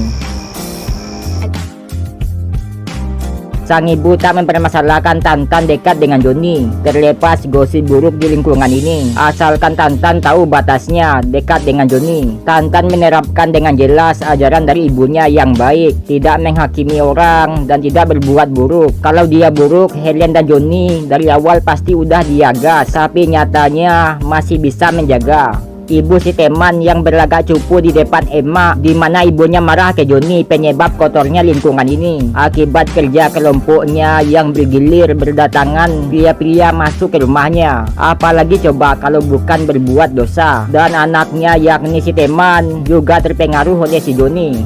Joni menjawab dia tidak kotor, tidak penyakit, tapi anakmu lah yang punya penyakit. Buktinya Helen sakit khusus oleh virus Mr. Pingpongnya. YTTA aja lah ya. Tantan ingin Joni berhenti open, tetapi tak bisa karena Joni punya impian punya rumah sendiri dan biaya hidup emang faktornya. Kecuali Tantan kaya, sukses, baru bisa menghentikan cewek, baru bisa menguasai ceweknya. Jadi buat kawan-kawanku yang menonton, sukseslah kalian terlebih dahulu, baru keluarkan hasrat kalian, entah menggagahi cewek Jepang atau punya rumah dan kendaraan pribadi. Kan gak mungkin jod cewek Jepang tapi gak ada cuan ke Jepang, gimana ceritanya coba? Jadi stop menghayal, jangan takut memulai sesuatu. Lihat nih admin, meski banyak orang yang menghina suara admin, tapi admin mah tetap bangga dengan diri admin sendiri, karena admin nyata bukan rekayasa. Kita sempurna di mata orang yang baik-baik, selebihnya mah buang aja dan abaikan. Ingat, Tuhan saja tidak terlepas dari mulut manusia yang buruk. Sebelum berangkat ke Jepang dan meninggalkan desa ini, Joni memberikan hadiah kepada Tantan yakni CRT dengan mantap, dan esoknya Tantan sudah ditinggal. Joni? Dengan semangat 1000, Tantan bergegas ke terminal mencari cintanya. Nah, ini kalian lihat, ini namanya bocah ya, masih sekolah, nggak ada kerjaan, tapi mencintai seseorang seperti nggak sadar diri. Bagaimana bisa menghidupi Joni? Apa yang bisa ia lakukan? Tantan masih muda, tidak tahu arah tujuan dan nggak tahu kemana. Kan ujung-ujungnya cuma ngacau, orang punya tujuan dihalangi oleh ketidaksadaran dirinya. Johnny meminta mengarahkan Tantan untuk lulus dulu baru kerja. Setelah itu bangun rumah tangga. Jangan mencintai seseorang dulu sebelum punya kerjaan. Dan anehnya lagi nih, orang gak kerja, gak ngapa-ngapain tapi cinta-cintaan, bahkan menjelekkan orang lain. Sungguh otaknya dan SDM-nya sangatlah rendah. Itu khusus orang-orang yang YTT aja. Hanap agad daw ng trabaho. Sisipagan ko. Dan ya, disinilah awal itu mereka kembali bertemu dengan versi mereka yang lebih baik. Johnny sukses bangun rumah di Manila dan juga punya usaha bisnis kecil-kecil. Tak lama datang cewek yang indah, cantik banget, pokoknya mah raut wajahnya. Dia istrinya Tantan bernama Rea. Waduh, berat ini mah. Johnny sedih karena dia mencintai Tantan, karena Tantan pria yang tulus. Hanya saja waktu tidak tepat. Dia ketemu saat Tantan masih SD. Meski begitu, Tantan berterima kasih banyak atas ilmu dan ajaran kedewasaannya yang diajarkan Johnny dahulu, hingga membuat ia lebih dewasa, bijaksana, memasuki dunia perwanitaan, dan akhirnya menemukan istrinya yakni Rea cantikku. Setelah berpamitan, Johnny ditelepon oleh pembantu rumah tangganya. Ya, dimana ternyata Johnny juga sudah berkeluarga dan punya seorang anak yang diberi nama Tantan. Wah, gila, ending yang sangat indah. Hello, Tantan anak, pauwi na si Mami. Anong gusto mong pasalubong? Tidak ada yang salah, waktu tak pernah salah. Yang salah ketika kita mengabaikan, membuang waktu itu cuma-cuma. Setiap pertemuan adalah pembelajaran, setiap hubungan adalah kedewasaan, dan apapun takdir kita, itulah yang terbaik sebaik-baiknya. Hanya saja tergantung pola pikir Anda, makanya ketulusan hati yang utama untuk mencapai kehidupan bahagia. Jadi buat para hati yang masih suka menghina suara admin, sungguh kalianlah orang-orang yang diabaikan, entah waktu atau dunia kalian sendiri. Seorang wanita bernama Carmina memasukkan ular peliharaannya yang suka keluyuran itu ke kandangnya. Masa ke kandang kalian? Lalu menitipkannya ke mamang yang di sana. Sementara itu Carmina pergi cukup jauh karena ada panggilan kerja menjadi seorang pembokat yang dipilih oleh nyonya bernama Karing. Dia dibimbing oleh Sabel, seorang seniornya yang sudah 5 tahun menjadi pekerja di sana, yang menjelaskan aturan demi aturan di rumah itu. Selain itu ada juga pembantu lain bernama Anna, memberikan baju dinas pembantu sebelumnya bernama Monica yang pas di badannya Carmina. Suami Karin bernama Alec ini pun selalu saja segini. Dia melihat Carmina yang bikin ngiler, lalu menyuruhnya bawa bir ke kandang ularnya. Tetapi Sabel menyuruh lanjutkan pekerjaannya, dia yang antar. Sabel mengantar birnya sekaligus nyerahin serabi kuahnya buat Alec santap. Hal itu sering dilakukan Alec terhadap pembantunya, dan bahkan yang sudah resign pun sebelumnya juga dicicipinya. Mungkin itu juga alasan resignnya. Berto, tukang kebun mereka sekaligus boyfriendnya Anna. Tentunya Certe juga pernah lah ya di sana juga. Sabel minta izin ke nyonya Karing 2 hari untuk ulang tahun ibunya di kampung, di mana Karing langsung mengizinkannya karena Sabel bekerja bagus di sini dan sudah 5 tahun. Para sa nanay mo? Carmina menggoda Alec mencoba menguasainya, tetapi Sabel menyadari Alec butuh kesegaran yang baru dan Carmina targetnya. Esoknya Carmina mencuri perhiasan nyonya Karing yang banyak sekali, tapi ketahuan dan disuruh bubar oleh Sabel karena jika mencuri Karing pasti bisa menemukannya dimanapun bersembunyi. Malamnya Carmina membersihkan toilet hingga bajunya basah dan langsung saja digagahi oleh bos Alec saat itu juga. Anna butuh biaya setelah mendapati kabar adiknya yang ditangkap polisi karena kedapetan pakai narkoboy, sehingga perlu uang untuk mengeluarkannya. Anna meminjam uang ke Alec, dimana Alec boleh-boleh aja, nanti dia akan ngantar ke kamarnya. Sekaligus kita pengen serotan. Tentu saja Berto tak mengizinkan pacarnya Certe dengan bos Alec, tetapi Berto yang tidak punya duit pun ya tidak bisa melarang, sehingga Anna dan Alec pun mantap-mantap di depan Berto pacarnya. Tibalah hari dimana Sabel minta izin pulang karena ibunya ulang tahun. Sebelumnya Karing sudah mengizinkannya, tetapi sekarang mah waktunya dia malah tidak mengizinkan. Begitulah orang kaya, seenaknya. Carmina penasaran dengan Monica sehingga sambil menceritakannya. Monica orang yang baik, membawa kebahagiaan kepada orang-orang sekitarnya. Nasibnya juga sama, yakni bahan pengencerotan si Alex, dan uangnya digunakan dengan baik oleh Monica untuk keluarganya. Dia terbantu oleh Alex tersebut sampai akhirnya Karin memergoki pengencerotan mereka. Dan yang lebih membuat Karin marah lagi adalah Monica hamil oleh Alex, sedangkan dia tak bisa hamil. Oleh karena itu Carmina dikurung oleh si Karin sampai tak berdaya. Jangan dulu lah batuk ya, jangan dulu ya, lagi ngerekam nih. Tak sampai di situ Karin menyuruh pegawai lainnya menggilir Monica yang ia kurung dan tak akan melepaskan Monica sampai janinnya hilang. Hindi magsusumbong yan. Sambil meminta maaf pada Carmina karena tak bisa menyelamatkan saudarinya. Ya, dimana Monica adalah saudarinya Carmina yang kedatangannya ke sini tentu mencari tahu kebenaran apa yang terjadi dan kemana saudarinya. Terakhir kali Carmina melihat kakaknya, dia mau ngambil barangnya saja di rumah Karin, lalu meninggalkan rumah itu karena dia juga hamil dan mau ngurus bayinya. Tetapi malah Monica tak pernah kembali. Carmina pergi ke tempat Monica yang dikurung mencari sesuatu dan meminta bantuan Anna. Tapi Anna tak mau terlibat, takut terancam pekerjaannya. Tansya ka na, Carmina. Di danau, Berto menunjukkan rekeningnya yang sangatlah banyak, cukup menikahi Anna dan beli rumah. Ini hasil kerja selama di tempat Karin tersebut. Melihat nolnya sangat banyak, Anna sangat senang dan bersedia segera pergi meninggalkan tempat kejam ini. Berto memberitahu Karin dia dan Anna akan pergi meninggalkan tempat kau, memulai kehidupan baru di kampungnya. Nampaknya Karin tak mau mereka bebas supaya tak terbongkar perbuatannya di luar sana, karena dia orang kaya yang terpandang. Demi nama baik dia melenyapkan siapapun itu. Pulang dari pasar, Anna sangat excited banget nih karena bentar lagi akan nikah dan pergi dari sini. Alex memberitahu Berto pergi duluan, ngejar bus pergi dari sini. Tentu Anna tak percaya, mana mungkin dia ditinggal oleh bebeknya. Nggak mungkin lah.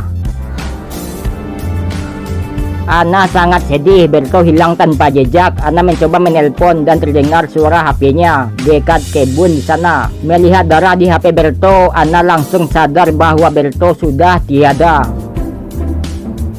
Malamnya Carmina ketahuan oleh Karin dia menggagahi Alex. Anna menyadari itu hingga membuatnya cemas, takut terjadi sesuatu padanya. Ternyata tidak cuma sekali Karin mergoki mereka semua, beberapa kali bahkan. Itu juga Anna dan Sabel. Karin sudah mengetahui semuanya. Karin pamer hartanya, menjatuhkan harga diri Carmina sejatuh-jatuhnya.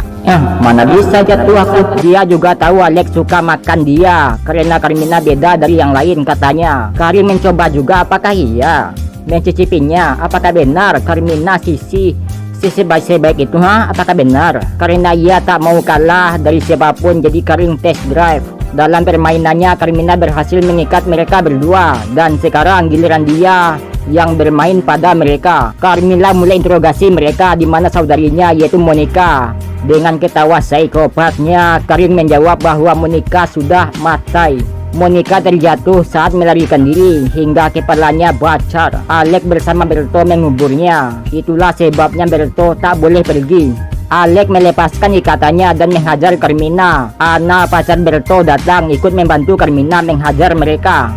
Carmina kabur, Karin kabur dan masuk ke kandang ular, tempat yang paling menakutkan baginya. Kemudian datang 3 pembokat ini untuk balas dendam dengan epic. Biarin aja lah. Besok mereka akan mengambil semua hartanya. Tapi sebelum itu, mari kita nikmati kolam renang mahal itu terlebih dahulu. Ayo.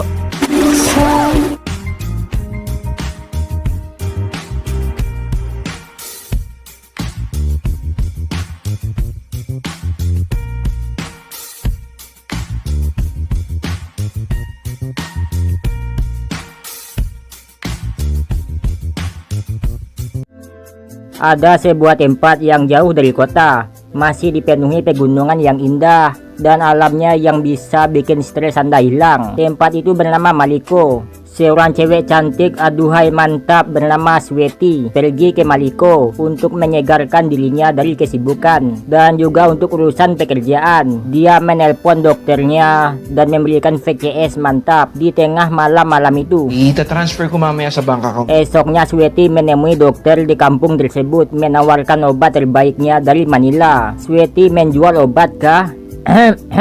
Setelah itu menemui sebuah apoteker menawarkan obatnya untuk ditaruh di sana karena dia punya obat berkualitas yang tidak dimiliki siapapun. Anak pemilik apotek bernama Idan itu pun berkata boleh aja. Anak pemilik apoteker bernama Idan itu pun berkata boleh aja, tapi syaratnya gagahi aku dulu. Oh siap, gasken, kata Sweti. Dengan senang hati Sweti menggadabahnya. Di tengah mau CRT di dalam, ayah Idan datang mencarinya. Sweti dengan cepat merobohkan Idan supaya tak kelihatan oleh bapaknya. Cewek desa di sana bernama Leng dipanggil ibunya saat dia asik begituan sendiri. Dia disuruh pergi ke apotek membeli obat ayahnya yang demam. Leng membeli obatnya, kebetulan Sweti ada di sana dan memberikan obat yang dibutuhkan Leng. Sweti memborong dagangan Leng yang menjual jagung bakar untuk biaya pengobatan ayahnya. Sweti yang baik juga menanyakan tentang penyakit ayahnya Leng ke dokternya. Esoknya Leng dipaksa oleh pacarnya bernama Nardo untuk pengencerotan, tapi Leng menolak, dia masih tersegel dan juga sekarang lagi banyak pikiran. Di perjalanan pulang, dia ketemu dengan Sweti yang lagi santai-santai aja, lalu menawarkan pergi dengannya keliling menjelajahi Maliko dan juga Sweti memberikan kalung buat Leng. Mereka melihat pemandangan di tengah lapangan. Lalu Sweti mengajari Leng pengencerotan karena ia masih tersegel. Pulang ke rumah, Nardo ada di sana membantu ayahnya Leng yang kesakitan. Sweti yang melihatnya pun menyarankan bawa ayahnya ke rumah sakit. Sweti akan membiayai perawatannya. Leng bisa menggantinya nanti. Wah, jangan sampai Nardo mencicipi Sweti yang manis ini. Sweti membawanya ke dokter di desa itu. Awalnya dokter itu tak bisa karena tak dapat izin operasi di sana. Jika dilakukan maka pekerjaannya akan terancam jika buka praktek tanpa izin. Tapi Sweti menawarkan serabi kuahnya untuk dokter nikmati jika bersedia mengobati ayahnya Leng. Mendengar tawaran mantap itu, dokter pun langsung gaskan. Tayo lang dalawang makakain. Selesai operasinya, mereka nyantui dulu sebelum kembali. Ayahnya Leng di mobil. Sweti menceritakan ke Nardo biayanya sangat mahal dan merugikannya. Dia merasa Leng tak akan mampu membayar pengobatan ayahnya tersebut. Oleh karena itu Sweti juga meminta Nardo membayarnya di ladang jagung tersebut dengan mantap-mantap. Sweti akan mengajari Nardo pengencerotan yang sangat mantap. Leng berterima kasih banyak ke Sweti, berkat dia ayahnya mulai membaik. Dia berhutang budi padanya. Sweti pun tak mempermasalahkan itu dan menanyakan di mana Nardo. Ayahnya Leng membolehkan Leng dekat dengan Nardo. Dia suka-suka aja dengan hubungannya, tapi satu yang dia minta, jangan sampai hamil. Tak lama Nardo datang dan bergabung dengan Sweti makan bersama. Nardo nampak seperti bujangan baik-baik, di mana Sweti mencoba menggadabahnya tapi ditolak. Lalu mereka pergi keluar minum kopi bersama. Mag-ingat kayo ha. Salamat po. Di sana Sweti menceritakan tentang pekerjaannya, yaitu dia sebagai perwakilan medis bekerja di sebuah perusahaan farmasi. Kemudian Sweti mengundang Leng ikut acara pengencerotan yang dia adakan. Mendengar hal itu Leng pun menolak dan mulai menjauhi Sweti. Tetapi Sweti punya obat antibiotik ayahnya yang harus diminum setiap hari. Udah 2 hari ayahnya tak minum obatnya. Langsung saja Leng menemui Sweti, padahal tadi udah nggak mau berhubungan. Akhirnya kembali juga padanya. Dia minta obat ayahnya dan setuju ikut acara pengencerotannya demi hutangnya dan kesembuhan ayahnya.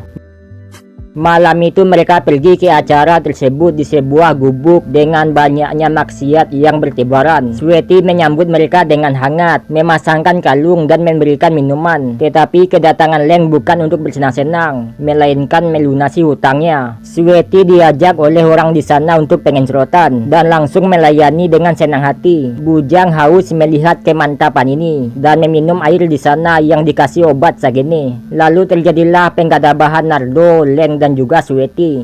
Esok paginya Leng menyadari dirinya bergenjotan dengan beberapa laki-laki di sana. Lalu melihat pesan di HP-nya mengabari ayahnya sakit. Mereka segera ke rumah Leng dan mengetahui bahwa ayahnya sudah tiada di saat dia berbuat dosa itu. Kemudian Leng meluapkan emosinya pada Sweti yang membuat dia hancur. Lalu meminta dia pergi dan jangan pernah melihatkan batang hidungnya lagi di hadapannya. Jika Leng melihatnya, dia akan membunuhnya. Sweti masih di Maliko menyantap gadis-gadis desa itu di ladang jagung.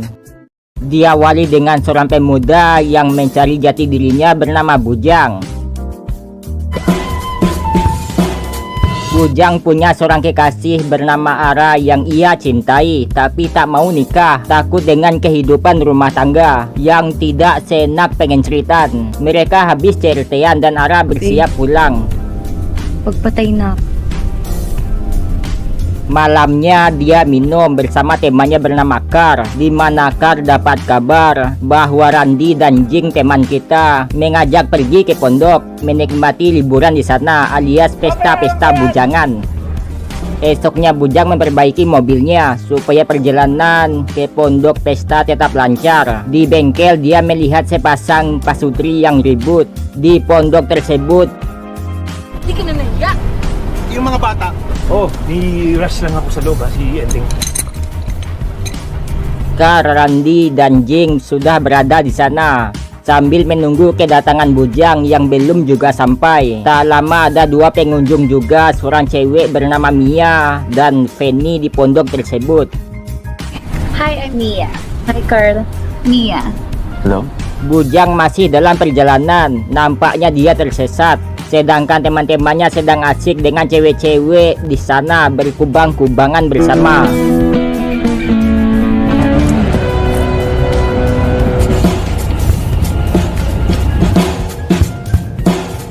Sialnya mobil Bujang mogok, tak ada sinyal dan kebingungan. Di belakang ada penampakan aduhai. Bujang coba keliling mencari bantuan menuju ke pondok neraka tersebut.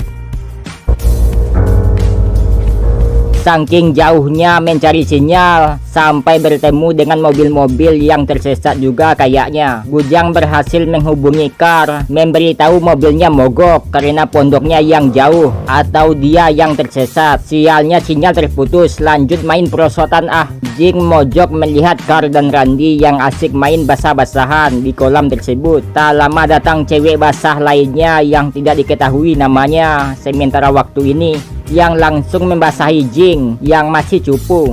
Sementara itu Bujang hilang arah, tak tahu arah jalan pulang. Malah asik mendaki gunung yang entah ada orang apa enggak yang bisa membantunya. Keep going aja terus.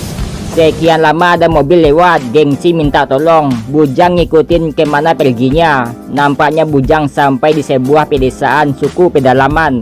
Bujang coba meminta bantuan, memanggil sosok pemilik rumah mobil tersebut tetapi tak ada jawaban. Bujang coba masuk ke dalam karena butuh bantuan. Dari belakang datang sosok itu yang ternyata seorang tante-tante tobrut yang agak bahaya nampaknya. Tante pedalaman itu bernama Gina. Bujang menceritakan kesulitannya dan Gina melihat Bujang kehausan dan capek memberikannya minuman. Tak lama seseorang datang di bawah. Gina langsung turun ke bawah menyambut. Lalu datang tiba-tiba pembantu mereka bernama Joan yang nampak ingin menyampaikan sesuatu tapi keburu dipanggil oleh Nyonya Gina. Ternyata yang datang keluarganya yang langsung disambutnya. Ada suaminya bernama Ted dan putri bocil aduhainya bernama Lara. Langsung dijadikan keluarga si Bujang oleh si tante geli-geli ini. Bujang makan enak diajak oleh keluarga si tante dan juga dapat cewek enak yaitu Lara yang nampak pengen menggagahinya. Ted memberikan nasihat tentang kehidupan rumah tangga yang itu anti bagi Bujang sebenarnya. Yaitu Ted berkata kalau makanan tidak enak tapi jika ada bini nih semuanya terasa enak, kentut. Nampaknya si Joan sudah tahu karakter keluarga ini. Apakah menakutkan atau tidak Joan? Aku lebih takut saat kamu manguok. Setelah dipaksa minum oleh mereka, Bujang tiba-tiba kantuk dan mereka nampak ngiler, terutama Lara. Aduhai pok-pok ini. Benar saja Bujang yang tak sadarkan diri. Lara masukin apemnya ke dalam kuntal Bujang dan menggoyangnya dengan nikmat. Anjay, psikopat kontal. Wah, bahaya ini, mending kabur. Kalian jangan sampai berada di rumah ini ya, kaja. Bahaya. Keesokannya Bujang diperkenalkan oleh nampaknya ini geng mereka, dan Bujang terus dipelototi seakan-akan ingin memakannya. Daddy. Asali. Singa. Wow. Tak lama di luar datang lagi anggota mereka yang langsung gabung makan dengan sangat berantakan. Bujang melihat seorang abah-abah yang naik ke atas. Penasaran Bujang coba ikuti dan mereka English or Spanish. Yang gerak duluan gay. Bukannya menemukan si abah yang misterius, Bujang malah melihat seorang gadis aneh menari menyanyi nggak jelas, di mana wanita itu marah merasa terganggu. Lalu wajahnya berubah menjadi mengerikan. Ih, setan ini mah, seram. Bujang bersembunyi ke kamar yang itu kamarnya Gina, di mana Bujang dipaksa menggagahinya dan ketahuan oleh sekelompoknya yang langsung membawa Bujang ke kamar lainnya. Bujang menangis tak kuat menghadapi mereka mamak brutal yang doyan menggagahi adik kecilnya. Setelah dihajar pisangnya oleh mereka, Bujang yang berantakan segera menghubungi Kar, namun sinyalnya susah. Malah diajak ke dalam lagi oleh si Ted yang agak lain ini. Minum anggur bersamanya. Bilang ae lu mau nyiksa anjing. Bujang menanyakan apakah ia boleh pergi dari rumahnya. Ted bilang terserah Bujang. Jika mau pergi silahkan, itu haknya. Mendengar hal itu senang dong Bujang. Tapi tiba-tiba datangan Abu Ted yang membawanya. Aba, yung mga tao, hakot ng mga... Totoo po bang nangyari yan? Bujang menyadari ada yang aneh, sesuatu yang buruk bakal terjadi padanya. Ia berusaha kabur tapi ditahan oleh mereka. Hindi ka nagkakalat ng ganun? Tara na. Karena Bujang tak mau menuruti perintah mereka, ya sudah mereka saja yang kerjakan. Alias ngubur dedaunan. Nah loh, Bujang mencoba keluar tapi ada anjing galak penjaga gerbangnya. Ada mak-mak ngeri juga, dan sehingga Bujang kembali masuk ke dalam dan bertemu dengan seorang bapak-bapak misterius. Mereka bicara panjang lebar, hanya si bapak yang bicara. Bicara tentang membandingkan generasinya dengan generasi Z sekarang, yang intinya si bapak nampak egois terhadap generasi masa lalunya. Ngayon kare-kare naman. Alam, para matuto, marami kami inaasahan sa mga katulad mo. Tak lama Joan datang nyuruh Bujang menjauh dari si kakek. Dia tahu tempat sembunyi yang bisa Bujang gunakan untuk melarikan diri. Tetapi ketahuan oleh si Lara yang langsung ngebegal kontalnya di hadapan Joan. Entah siapa yang salah, Bujang tetap disalahkan. Apapun yang semua orang di rumah ini lakukan, tetap Bujanglah salah. Bujang dihajar oleh mereka karena sudah melecuhkan Lara. Padahal Lara anjay yang melakukannya. Joan menyelamatkan Bujang, melepaskan ikatannya, lalu nyuruh Bujang segera kabur. Tapi dibegal lagi oleh si Lara dengan kayu. Bujang coba melawan, namun dikeroyok oleh mereka.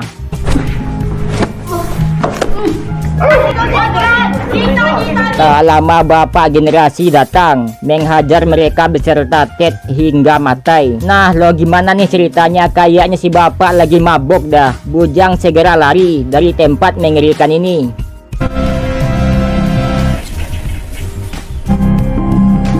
Dia kembali ke mobilnya dan merasa sejauh ini cukup aman. Lalu melihat sosok tersebut, hantu pengencrit.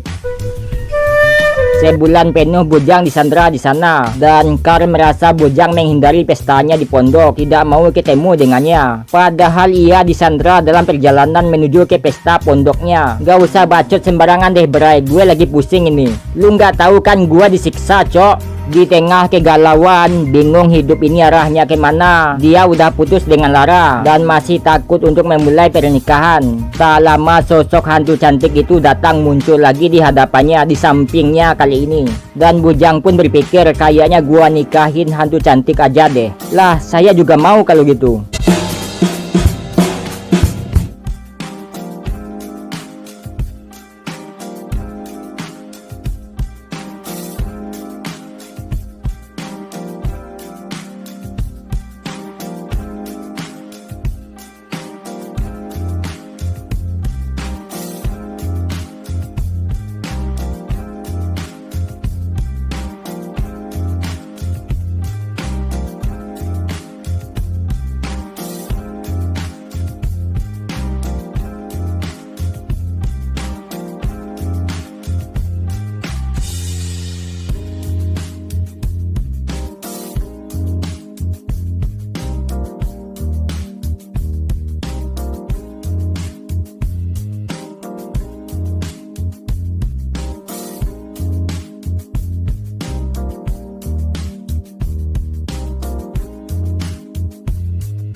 Pagi itu sebelum berangkat kerja ke klinik jadi perawat, Athena cantik mulus berisi memberikan sarapan ke pacar gondrongnya bernama Asel. Asel ingin makan serabi kuahnya, bukan sarapannya, dimana Athena langsung layani dengan buru-buru, takut telat kerja. Di tengah saling memakan itu, ayah Sel datang. Mereka segera beres-beres hingga sempak merah Athena ketinggalan. Sang ayah tak masalah Sel melakukan penghencrotan, tapi harus tahu tempat dan jangan sembarangan. Terlebih lagi di rumah ada altar dan foto mendiang ibunya. Asel sudah besar dan lebih baik menikah saja ketimbang bermaksiat. Sungguh ayah yang bijaksana. Malamnya mereka merayakan hari anniversary kuliah. Mereka berkumpul-kumpul bersama. Ada mantan Asel bernama Jel, masih mencintainya dan mengecup tipainya. Hal itu diketahui oleh Athena dan langsung memanas-manasin si Jel yang jomblo. Tak lama datang satu teman mereka lagi, sekaligus mantannya Athena, yang kini udah sukses jadi manajer di gym. Anak gym yang sukses di bidangnya, bernama Justin. Mendengar kesuksesan Justin, Athena nampak agak segini nampaknya. Mereka mengenang masa lalu yang membuat Asel kesal dan menyuruh mereka balikan aja daripada mesra-mesraan gini. Athena tak masalah dengan semua itu karena hanya masa lalu dan menikmati momen kebersamaan ini dengan teman-teman kampus. Tetapi Asel merusak acara pertemuan ini dengan kecemburuannya. Sedangkan Athena pun tak kesal melihat Asel dengan Jel yang berpelukan tadi. Jika sikap Asel begini terus egois gini, mending kita udah naja, kata Athena. Tidak mau putus, Asel meminta maaf dan mencintainya. Athena yang juga mencintainya pun memaafkannya. Lalu mereka menggagah satu sama lain sebagai bentuk cinta. Malam itu Jel menelpon, dikira hubungan Asel sudah berakhir dengan Athena, padahal baik-baik saja. Jel siap menunggu Asel putus dan memakan dirinya karena dia masih mencintainya.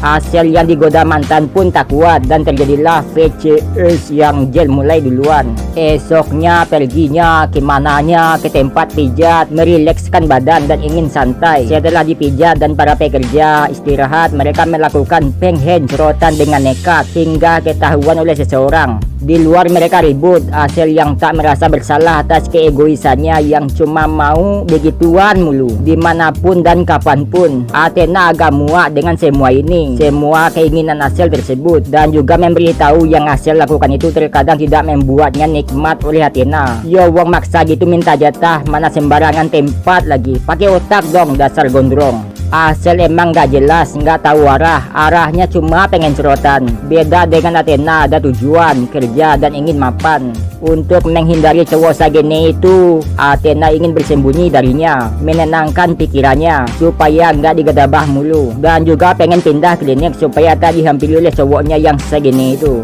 Makanya jadi cowok itu yang jelas, bukan dikit-dikit gesek. Kalau gesek ATM sih nggak apa-apa, ini malah minta gesek apaan sih lu ha? Sel, udah dikasih cewek cantik malah helu yang gak beres. Inilah pentingnya keseimbangan, perbaiki diri, jodoh cerminan diri. Athena pindah klinik jadi seorang perawat. Ada lagi cowok sagen nih bah, bernama Francis. Athena sibuk kerja untuk masa depan. Asel sibuk galau gelisah merana meroda-roda ditinggal Athena. Dia bikin postingan di Facebook meminta siapapun yang melihat pacarnya tolong kabari. Buset, malah pasang story pacar hilang. Gile bener, nafsu lu bro. Di cafe Asel tak sengaja menabrak cewek live streaming yang tentunya cakep bernama Nika, yang membuat ia langsung perkenalkan dirinya, di mana Nika juga menyambutnya dan berkenalan dengan baik padanya. Nika yang juga horny nih ngajari Asel ngambil foto yang bagus, yang indah pokoknya mah, yaitu cari subjek yang bagus dan pasti hasil fotonya indah. Asel coba foto ke sekitaran sana dan menemukan subjek Indomil yang indah. Nika pun enjoy aja gunungnya diabadikan tersebut. Malah Nika yang dewasa ini mengkisi Asel dengan enak karena Asel lucu, dan Nika ngajak ayo pacaran dan merasakan serabi kuahnya yang paten merona. Wah, Nika mau dong. Nika ternyata sangat gila dan tobrut banget CRT-nya, dimana benar-benar cocok dengan Asel yang gila. Bahkan Nika ingin terus bertemu dengan Asel dan menguasai sobat kekarnya. Dokter sedang tidak ada. Francis ingin berpamitan ke Athena. Dia akan pergi ke Kanada selama 3 tahun jadi seorang perawat di sana karena sudah lulus diterima. Sebagai salam perpisahan, Athena memberikan salam olahraga yang sudah diolesi saus kacang dan memberikan hadiah Asel menunggu Asel menunggu nikah pacarnya di kafe tepi jalan yang ramai dan tenang. Di sana Athena jalan sendirian dan melihat Asel dengan tak menyangka dan berharap Asel masih mencintainya. Tapi Asel tidak sebutin dulu, dia sedang menunggu nikah ayangnya. Asel dengan bangga memperkenalkan nikah pacarnya dan Athena yang galau sekarang, entah siapa yang salah. Order na kita ng food. Esoknya Athena ke rumah Asel ngajak balikan dan mulai dari nol. Hubungan kita kembali, hubungan aku aja lah.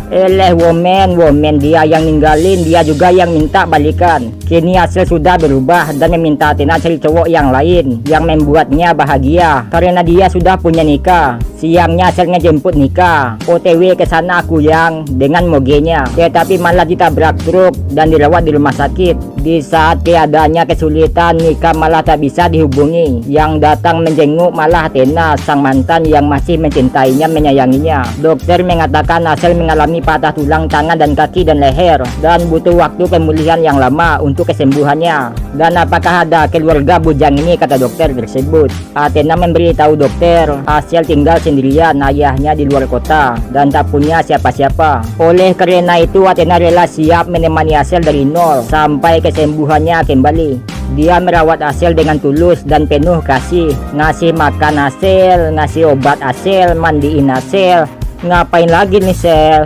Sampailah beberapa waktu ayahnya kembali pulang dan berterima kasih banyak ke Athena yang sudah menjaga anaknya, bahkan menjadi terapis kesehatannya. Dia sangat berhutang padanya. Tak lupa juga Asel berterima kasih banyak ke Athena, dia mencintainya, cinta yang lebih baik, di mana Athena sangat senang Asel kembali dengan versi yang lebih baik, yang itu membuat ia semakin sayang.